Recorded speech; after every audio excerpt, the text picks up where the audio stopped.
tuli bisu buta, mereka tidak juga kembali.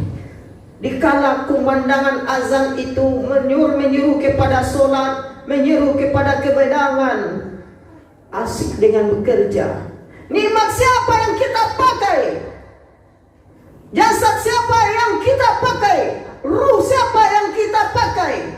Napas siapa yang memberikan? La tata'arraku syai'un illa biiznillah. Tidak sesuatu pun yang bisa bergerak kecuali dengan izin Allah. Kulitnya hamparan ke Baitullah, tulangnya tiang ke Baitullah, uretnya kawet ke Baitullah, dirinya akan kembali ke hadirat Allah. Namun kata-kata seruan Allah itu tidak bergetar dalam tubuhnya.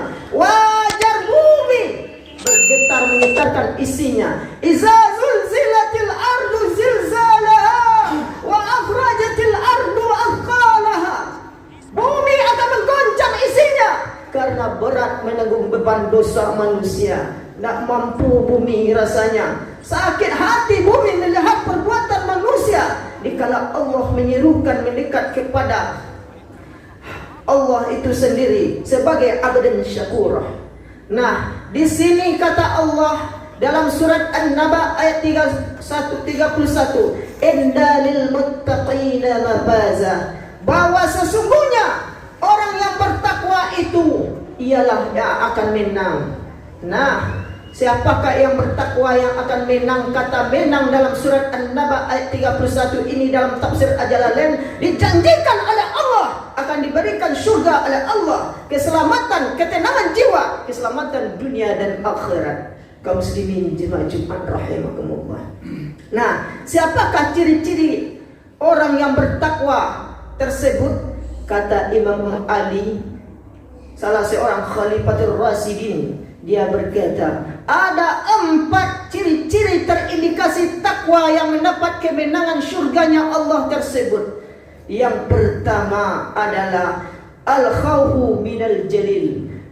Orang yang takut dengan kebesaran Allah. Takut dia dengan kebesaran Allah. Dia tahu bahwa bumi itu dalam keadaan hampar dan langit sebagai atap. Dia untukkan kepada dirinya. Dia tahu bahwa dia yang dia pakai itu, andaikan manusia tahu bahwa yang dititipkan kekayaan, harta, tahta, wanita, uang berlipat, rumah bertingkat, mobil berkilat, semua yang dititipkan kepadanya akan dikembalikan kepada Allah, wa ilaihi raji'un. Maka dia akan takut dengan kekuasaan Allah. Nah, rasa takut telah muncul, rasa bahwa telah diawasi oleh Allah. Lari-lari ke tepi laut, tiba di laut menangkap ikan. Kalau datang malaikat maut, kemana badan akan dilarikan. Kalau telah tertancap dalam jiwanya keberadaan kehadiran Allah dalam tubuhnya, pasti dia akan selalu takut kekuasaan Allah. Ketika diseru menuju hayya 'alas shalah, hayya 'alal falah, pasti dia akan tenang memenuhi undangan Allah. Tetapi kalau tidak tergugah hatinya, dia asik ke diskotik, anak cucunya siap selalu bermain HP, internet, telekomunikasi yang melalui gelombang syaitani akan meruntuhkan akidah dan tauhid diri dan anak cucunya. Pasti dia akan menjaganya. Ya ayyuhallazina amanu qu anfusakum wa ahlikum naro. Hai orang-orang yang beriman, jagalah diri dan keluargamu dari api neraka. Pasti akan tertancap jiwa takwa itu di dalam tubuh sehati sanubari diri dan keluarganya. Kaum muslimin jemaah Jumat rahimakumullah. Yang kedua, kata Imam Ali, orang yang terindikasi ciri-ciri takwa yang akan beruntung diberikan surganya Allah bersama keluarganya itu adalah wal amalu bima fihi fit tanzil.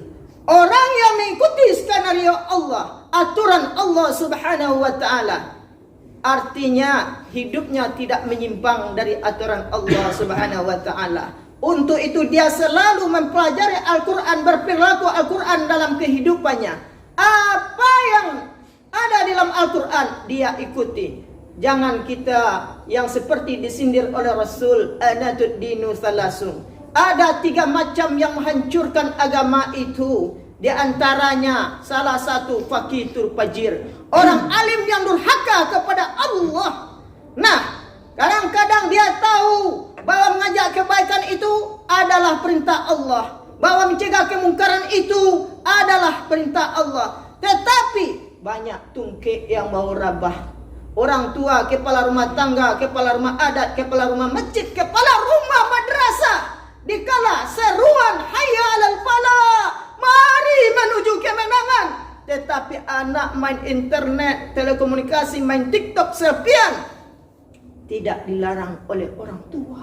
Padahal ini adalah perintah. Dia telah tahu bahwa tidak ada panggilan yang lebih mulia selain panggilan Allah yang pertama. Penuhilah panggilan Allah terlebih dahulu sebelum memenuhi panggilan yang lain. Maka inilah akan tertancap jiwa takwa itu di dalam hatinya dengan mengikuti perilaku skenario mendekatkan diri kepada Allah.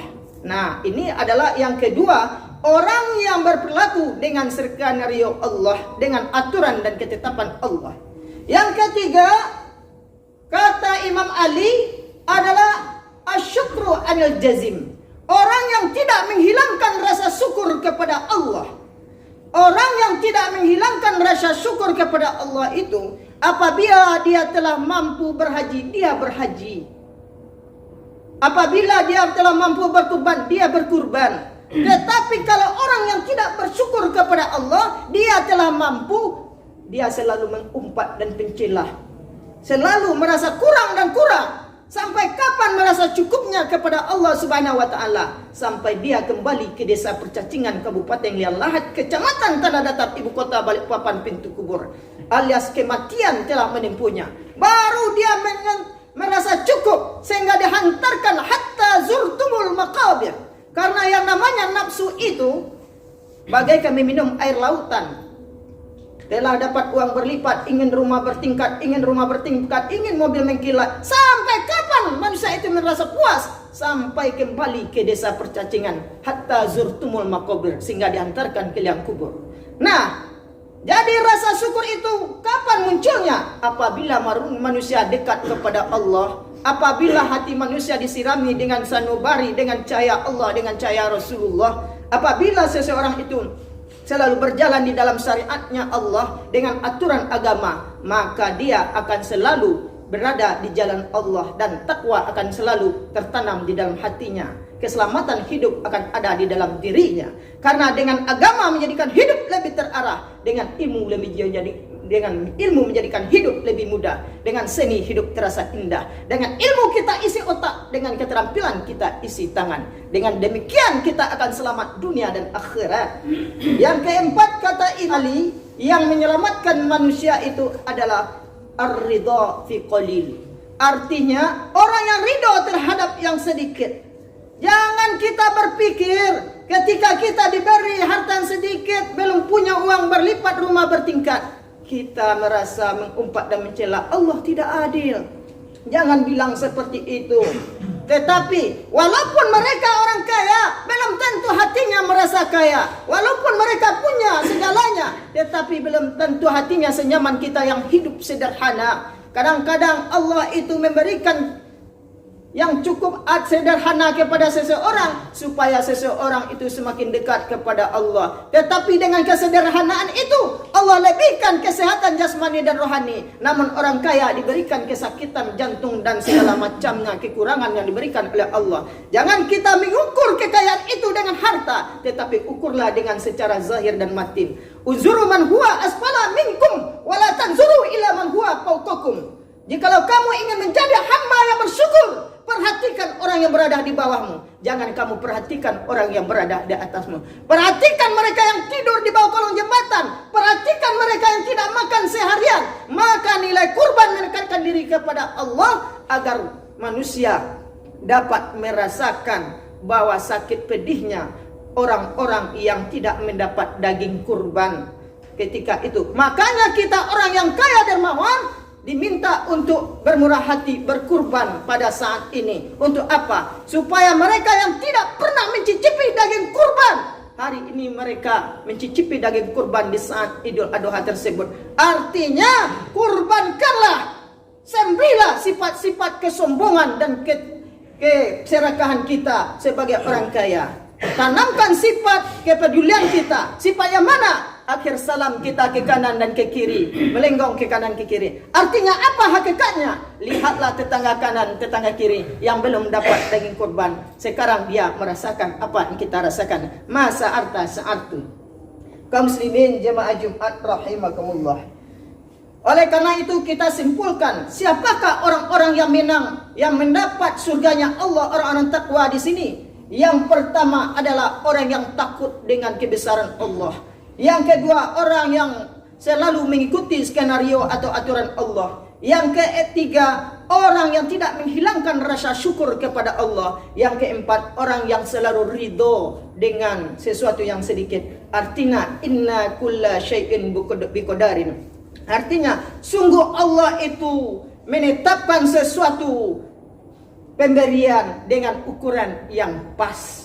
Ada hikmahnya, kekurangan dan kelebihan. Semoga khutbah yang singkat ini dapat meresap dan bisa kita amalkan untuk kedepannya dan dapat kita bawa pulang. Amin ya rabbal alamin. Barakallahu li wa lakum fil Qur'anil Karim wa nafa'ni wa iyyakum bima fihi minal ayati waz zikril hakim. Innahu huwas samiul alim.